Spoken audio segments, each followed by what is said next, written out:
What's up? What's up, everybody? I am back for another episode of the RoundTable. And this week, I have another special guest. And I'm so honored that she was willing to come on because, I don't invite any and everybody up here, y'all. So, but tonight, we're going to get into another topic that has to do with business and finance.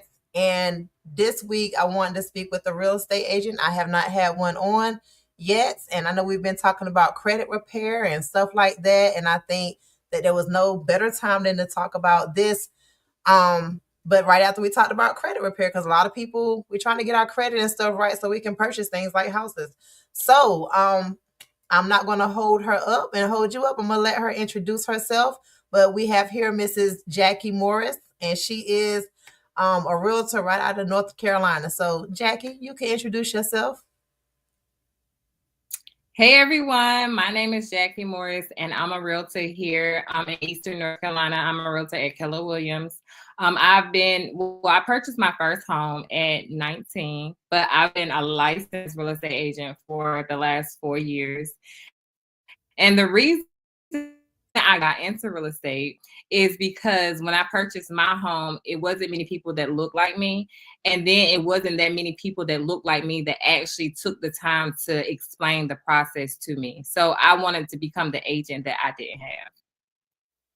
Oh wow, that's interesting. And how long have you been doing this? So this is my 4th year. Okay. Wow. Yeah, I don't know. I appreciate everybody that knows how to do everything because there are some things I just wouldn't have the patience to do. So and you do this full time? Yes. So I am in real estate. I'm a full-time real estate agent. Okay, great. So, well, we're going to get right into it. Y'all know how I do it. I got questions that we're going to ask. And if you guys have questions, feel free to post it in the chat and we will answer them. Well, she will answer them because she's the expert tonight. I don't do real estate and I stay in my lane. So, let's start off with what's a myth about real estate agents that you'd like to be off the top? Um, well, I don't know if this is a myth, but I hear a lot of people saying that most realtors are just in it for the money, that they don't really care about the people. They're just in it to get rich. Well, I'm here to Mm, tell you that real estate can make you rich, but most of the realtors really love what they do and they really care for the people that they work for. You will have to find a realtor that really have your best interests at heart and really will work on your behalf to make your dreams come true. Because essentially, that's what it's all about. It's about helping others obtain the American dream ultimately. that's right. And so at the end of the day, it's and like you said, that's a myth though. Like I think all people in sales kind of got that myth that we're just all about the money.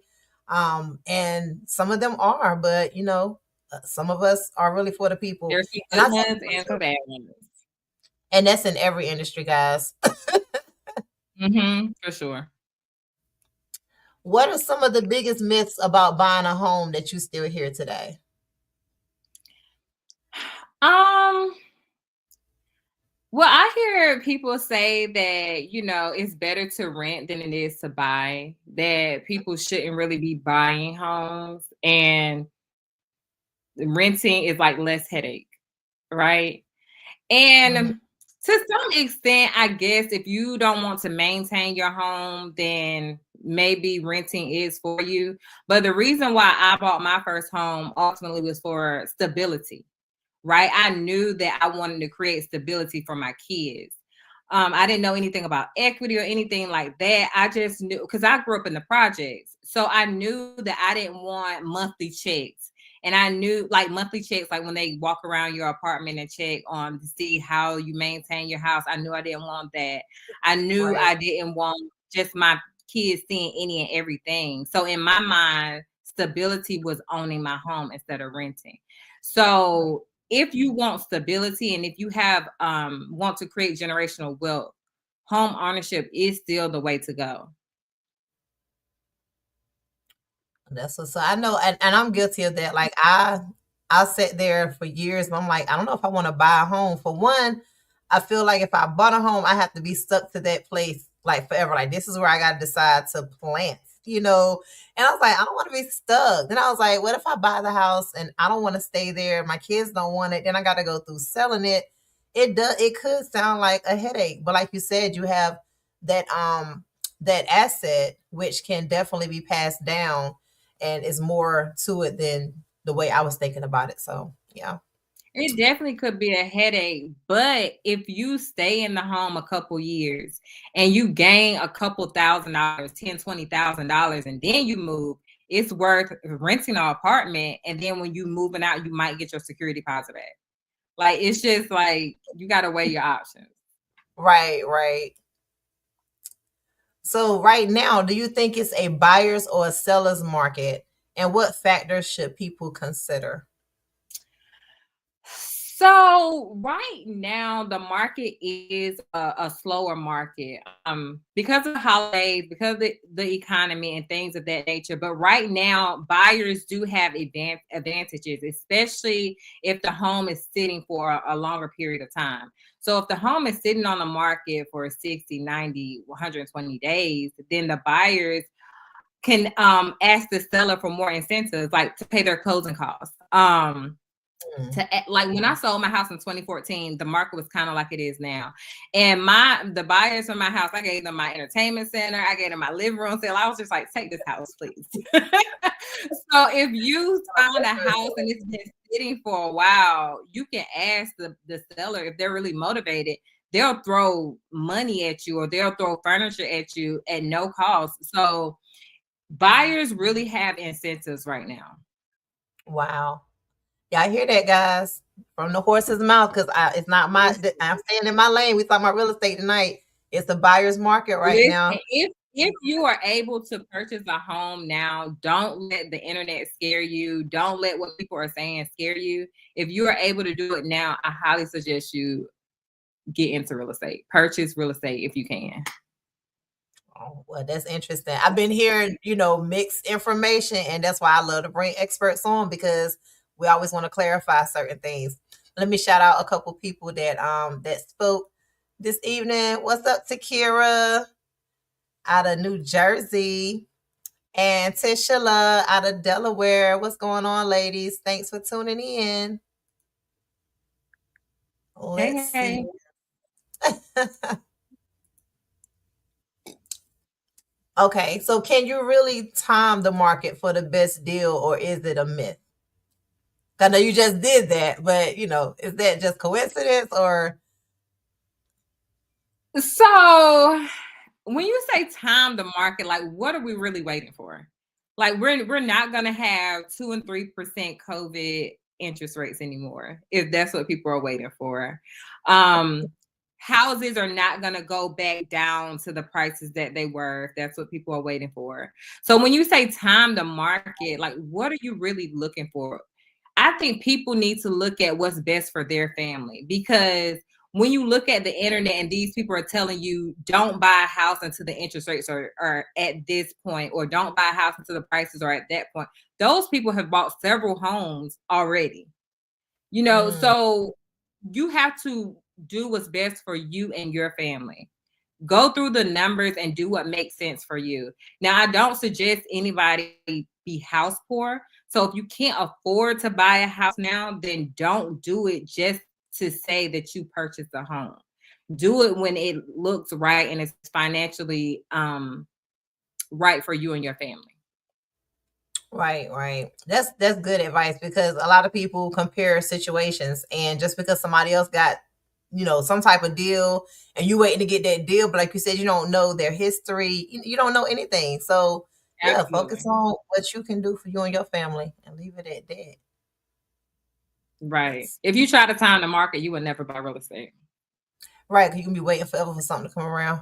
That ain't gonna come. Mhm. Right, exactly. So is the 20% down payment rule still relevant or is it outdated in today's market? So different loans require different down payments, right? You have a USDA loan, which is 100% financing. You have VA, which is 100% financing. You have FHA, which is 3.5% of the purchase price.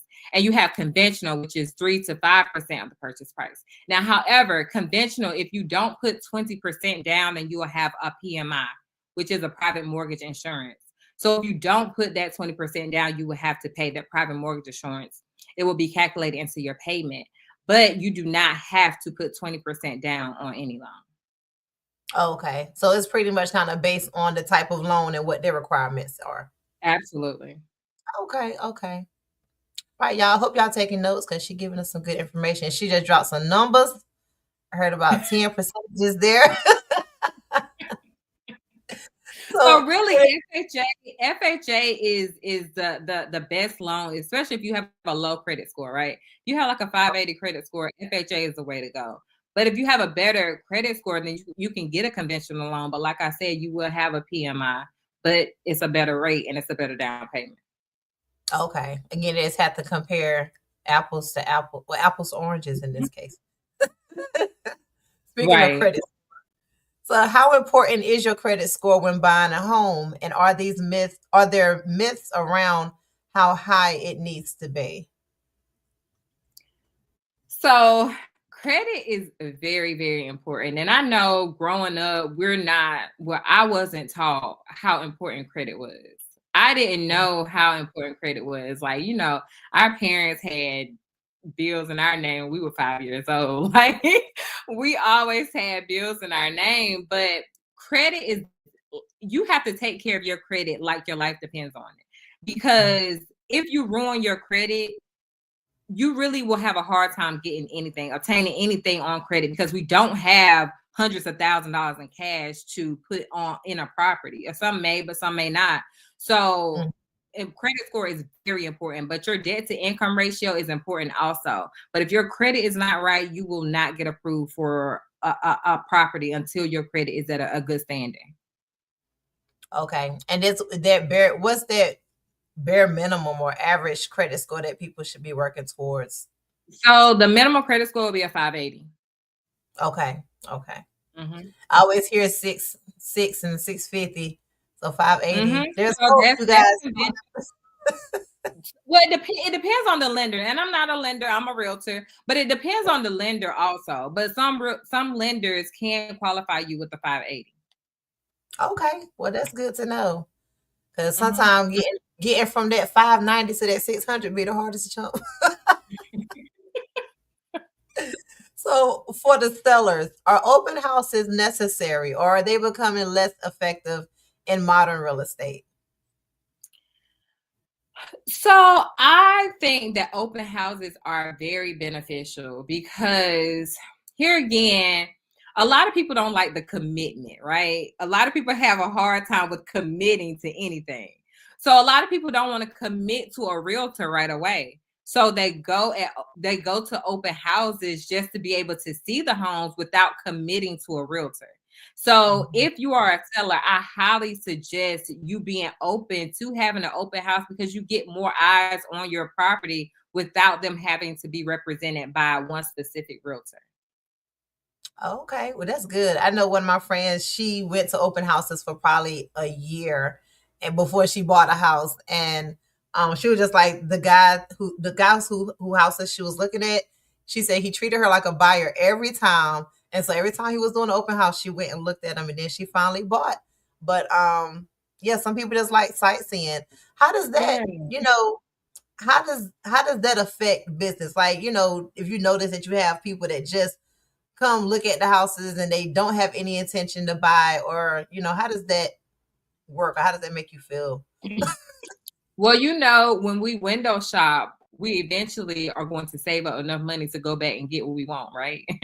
So if Okay. you go and you look at houses every weekend, it's going to become a goal of yours. And you're going to do whatever it takes to make that goal a reality. So I think going to open houses is actually a good way to reach your goal. Before I purchased my dream home, we used to ride the neighborhoods that we wanted to live in because I felt like that was manifesting. I felt like if I could just see myself walking on a porch. We used to take pictures in front of these houses. So if I could just Right. see myself in front of these houses, one day it will come true, and it did. So I think it's a good way to manifest whatever you want. That's what's up. I like that too. That's what we do. Even with my mom, like even down to cars. My mom used to have a raggedy car, and we used to ride down the highway, like, oh, that's our car, that's our car. Until she got that car. So manifestation is a Exactly. big thing, and it is real, y'all. Definitely. Yes, absolutely. And I know you touched on this earlier too. So is renting always a bad financial decision, or can it actually make sense for some people? I don't think that renting is a bad decision. Like I said, I just think it depends on each individual. I only rented for a year my whole entire life because I knew that I wasn't a renter. I knew that I didn't want to rent. So I think it just depends on the person. I think we can't put everybody in one bubble. Like you have to become a homeowner because you Right. don't. Ultimately, it's what do you want with your life, right? Do you want to create generational wealth for your life? Is home ownership something that you entertain, something that you ever want to do? Do you like the fact that you can call somebody to come and fix your sink when it gets stopped up? Do you like the fact that you can come call somebody when something gets broken? Ultimately, it's a person by person situation. So if if you never want to purchase a home, don't let the internet or don't let people make you feel bad because that's not what you want. Do Right. what's best for you. Right. That's what's up. So have you ever met with a client that wanted to buy a home and then they just realized, I just want to rent? or have, Absolutely. Absolutely. And I think once people get into the process and all the paperwork that they have to fill out and everything that they have to turn in, I think some people get really intimidated by the process. So some people do get scared and just back out altogether. But like I said, if it's a goal of yours, you're not going to let anything stop you from getting to that goal. that's right. And so you mentioned the process could be a bit discouraging. What does that process look like? So buying a home is a very frustrating process. I tell my clients from the jump, you're going to want to quit. You're going to get frustrated during this process. But just allow me to hold your hand. I promise you I will not steer you wrong. So it's a lot of paperwork. When you go through the lending process, sometimes they ask for a lot of information, a lot of financial information. It's like sometimes you like why are they keep asking me for the same information over and over and over again, right? So it's just a lot of paperwork. And you remember, like, I don't know if you ever been on government assistance, but you Mhm. remember, well, I was on government assistance and they used to ask for like my income, everything every month. I'm like, why do y'all want to keep having this same conversation every month? So that's Every kind month. of that's kind of what the home buying process looks like. It's a lot of information. These people want to get all in your business, but you have to put yourself in their shoes. If you're going to Right. lend somebody 200, 300, $400,000, do you want to know they're going to pay you back? Do you want to know Mhm. that they're in a position to even maybe pay you back? Right. So it's just a very frustrating process. And I tell my clients, have patience and know that everything always works out for you. Right. That's good advice because I want to buy, but I know I don't want to buy to be settled there. I want to buy so that I can eventually rent it out or whatever. But definitely that stability to to the point where there's always home for the kids to go to. Mhm. Absolutely. Absolutely. So another question: do you need to completely renovate a home before selling, or are there smarter ways to increase the value? Absolutely not. Um, Before you put your house on the market, your realtor will walk through and tell you exactly what you need to do before you put your house on the market. But if you do not do these things, this is the best price that we can list your house for. offer. So you don't have to completely renovate your house. You just have to do what makes sense. But if you want the highest amount for your property, then you have to put some work into it. Right. And that only makes sense. Right, right. Okay, so does staging a home actually lead to faster sales or is it just for show? Yeah. So if the house is completely vacant, I highly suggest you stage it because most people don't have vision, right? So if they Mhm. walk into a house and it's empty, they can't see what goes, the furniture set goes here, the kitchen table goes here. So sometimes you have to start a vision for people so their minds can open and they can see themselves ultimately living in the place. So now is there a difference between staging a home and having open house or is that the same thing? No, so staging a house is like when a house is vacant, you'll put furniture in it to Okay. make it look like or appear like someone lives there. Like it's a vacant house, but you'll put a living room set in there or you'll put a kitchen table. That's staging. Open Okay. houses are when an agent is there and buyers are allowed to walk in and walk through without representation.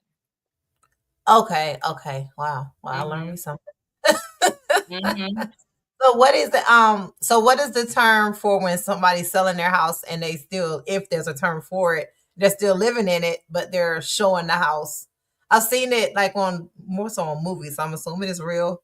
Like they're Hmm. selling the house, but they still live in it. But it's like, okay, this weekend we're having open house, so they trying to make sure the house look clean, but they're still living in it, but they're still showing it to people. So that's an open house. Okay, So when you have an open house, you just pick one specific day and you pick a couple hours, and that during that time, that's called an open house. So you can go to that house and look at that house. You can walk through the house, and that's the open house. okay, so it's still an open house if the person's still living in there. Mm-hmm. Yep. Okay, okay, that's what I was wondering. Got you. Yep. All right. And so, how effective are social media listings compared to traditional real estate websites for selling homes?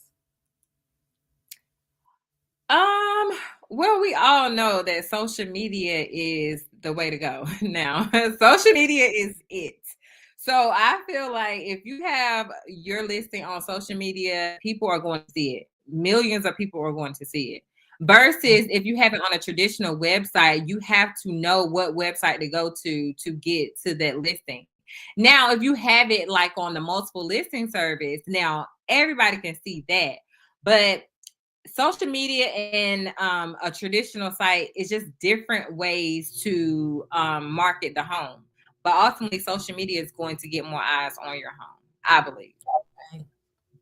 I agree with that. I love social media. I do too. So, is location really everything, or are there other factors that can make a home valuable? There are other factors, but location, location, Mhm. location. Location is everything. Okay. So if your home is in a desirable location, you could expect your home to sell quicker than if it was 20 or 30 miles outside of the city limits or far from stores or everybody's looking for convenience. So Right. if your property is convenient to the world, like the stores, schools, things of that nature, then of course it's going to sell quicker because that's what people are looking for, convenience. Right. Right. But that makes sense. Mm-hmm. That's why I like These living in the are country because I don't. questions. Oh, well, thank you. Thank you. I be shopping around. Because I know my viewers, they are like they scared to ask questions sometimes. But maybe everybody already own a home. So I can can't you even see truly the chat, so if they're asking questions, I can't see. no, nobody's saying nothing tonight. They spoke, Okay. but ain't nobody said nothing yet. Can Okay. you truly negotiate down the price in today's market, or is that a common misconception? Absolutely. So everything is up for negotiation. Oh, that's funny. So, especially in today's market, because it is a slower market, you can definitely negotiate the price. And I highly suggest you negotiating the price. She said you can and you will negotiate the price, y'all. We highly recommend it. So At least how try. It's not at hurt to least try. try. Look, I'm a firm believer in all they can say is no. Like what else can they do? Absolutely. And I've been told Absolutely. worse. How accurate are online home valuations like Zillow's estimates, and should buyers rely on these, those types of systems? So Zillow estimates are not accurate at all. And people will get really upset because they think their house is worth what they see on Zillow. And it's Mhm. not. Zillow is AI. Like, it's not a person really looking at the market telling you what's comparable to your house. So just because you see it on Zillow does not mean that's accurate. You have to hire a real estate professional so they can research it and let you know exactly what your home is worth. Because the appraiser is not going to look on Zillow to get the appraised value. And realtors are really good at telling you what your home is worth. Wow. Okay. Is there any other apps or websites that they need to stay away from when it comes to this? When it comes to trying to find a home evaluation, I would suggest you staying away from all the websites. Okay, I so suggest getting a professional to tell you exactly what your home is worth. And just contact a realtor and say, hey, I really just want to know what my home is worth. Do you mind telling me what exactly is the evaluation of my home? right. Okay. I know you said, you got into this 4 years ago, and you knew you wanted to do it because from your experience from buying your own home. So what Mm-hmm. advice would you give to someone that's thinking about getting into real estate, or someone that's probably studying for their license and just don't really know where to go? Um, my advice would be keep your why at the forefront of your mind, because when I was studying for my real estate license, I failed that test so many times. I was like, what am I doing wrong? But I was determined because I was like, listen, this has been on my mind for years. I was like, I know God did not put this vision in my mind for me to get to this point and just stop. So Right. I would say know why you're getting into it. And just keep that at the forefront of your mind, because it's easy to be like, okay, this is not for me. I'm not going to do it. Just study hard, know why, and go for it. Like, I mean, I love what I do. It's amazing. I think that's the first thing. People should do what they love. And a lot of people try to find stuff to do instead of just finding a way to monetize off of what you love to do. It makes things so much easier. Um, Right. Another question, and it just went away. But I did want to ask you too. So, do you how does the industry work with the real estate agents? Like, when do you recruit other real estate agents, like, to work under you? How does that work? Um, so with my firm, I can recruit other agents. Um, but ultimately, this is an industry of this is a business. Like, if you get into the industry, it's your business, right? So you are um what's the word I'm looking for?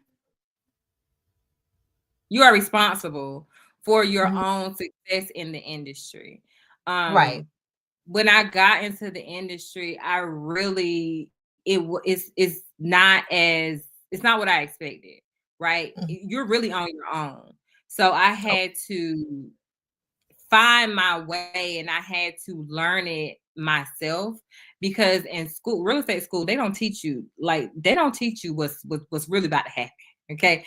So Okay. I think it's a more hands-on career, like you learn as you go. So I tell anyone, if you know someone in the industry and you can shadow that person, I highly suggest you do so because you can get lost in these real estate streets easily.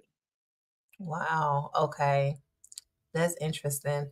So I guess I'm trying to figure out like what's is there residual income with this, or like how do you retire from like something like this, from selling homes?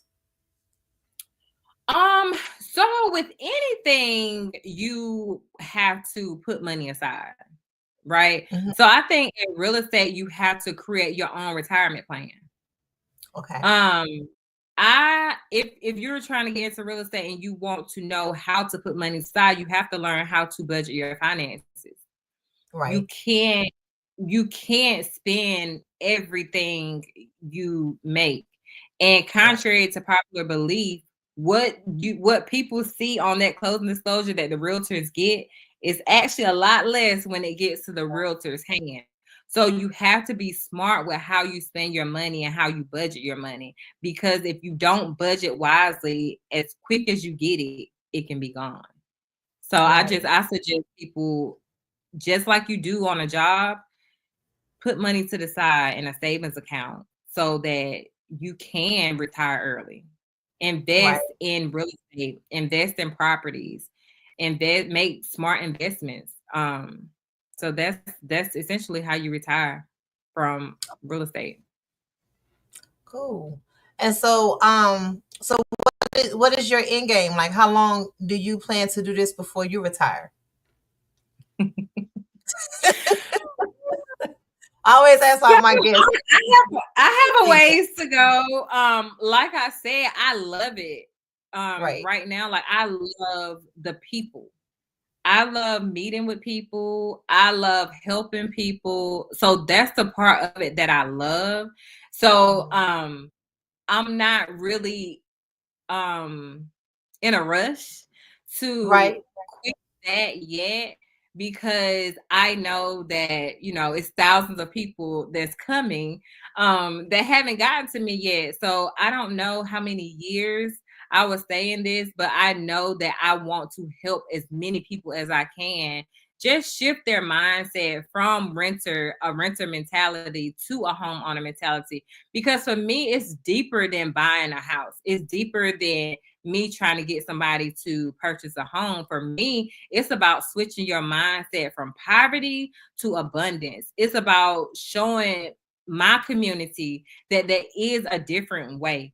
So I don't know my end game yet. So I don't know.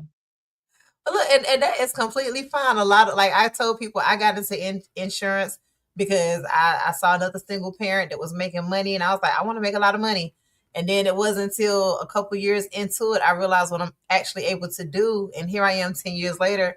I can't see myself doing anything else because I love it. So I'm like you. I have a age where I do want to retire if I have to, but I love what I do, so I don't mind doing it, for an Hmm. extended period of time. And that's how you know you're doing what you love, and that's how you make a impact on people, because there's a million real estate agents, there's a million life insurance Absolutely. brokers, and so you have to sell yourself, you know, and you have to do that by showing that you care, because we're definitely in the people's industry. um Hmm. but that was all the questions that I had, but I want you to tell the people how they can connect with you, if you have anything going on that you want to put out there, and just tell the people what you got going on. Yeah, so I don't even know how I can leave my information, but I am located in the Greenville area. My number is 252-227-0197. You can reach me. Email is JackieMorrisRealtor@gmail.com. And I actually have a home buying seminar if you're local to the area on Sunday at 2 p.m. If you go to my Facebook page, Jackie Morris, it's the pinned post. That's the first thing you see when you get to my page. And like I said, I'm just here to educate. I want as many people to at least experience it. Buy a house, and if you don't like it, sell it and don't buy no more houses. But at least experience it. Because you don't know what you're missing out on. You don't know what you're missing out if you never did it. Right, Don't allow, I'm telling you, don't allow people to talk you out of what's for your life. You know what I'm saying? And I'm so glad I didn't have social media when I bought my first house, because if I had social media, I probably would have never bought a house, because it wasn't a time to buy real estate. It wasn't a good time to buy. I was barely making money. Um, we had just got married, and we had kids. We couldn't afford a house for real. right, But we took a leap of faith, and I'm so glad that I did take that leap of faith, not knowing the process, because if I had right, known it was as deep as it was, I probably wouldn't have done it. But I'm so glad that I did, because it has allowed me the privilege to buy several houses and to right. learn during that, and to be able to teach what I know from experience to other people. And that's what it's all about. I love it. I really do. And like you said, it's all about, it's a mindset. And I think that's how a Definitely. lot of things are bought, whether people think about it or not. It all depends on where your mindset is. And so I love your unique selling point when it comes down to houses. Because you look past Absolutely. the home, and that's what it takes. Absolutely. So make sure you go back and post your links and stuff in the comments, and do it Okay. on the YouTube channel as well, so that all the viewers, they can reach out to you if they need to. And again, I appreciate you for taking time out on this Friday evening to share with the viewers. And you are welcome back anytime. Thank you And for having me. I really appreciate this. you are so welcome. And viewers, if y'all have any comments, questions, or if you want to get in touch with her, you can, she's going to post her contact information in the comments, but you can always email me at jointheroundtable.info@gmail.com if you would like to be a guest, or if you have any topics that you want to hear specifically, and I'll make sure to put it in the rotation. Um, and if nothing else, appreciate y'all. And I'll see y'all next week, same time, same place. Thank you, Jackie. Thank you.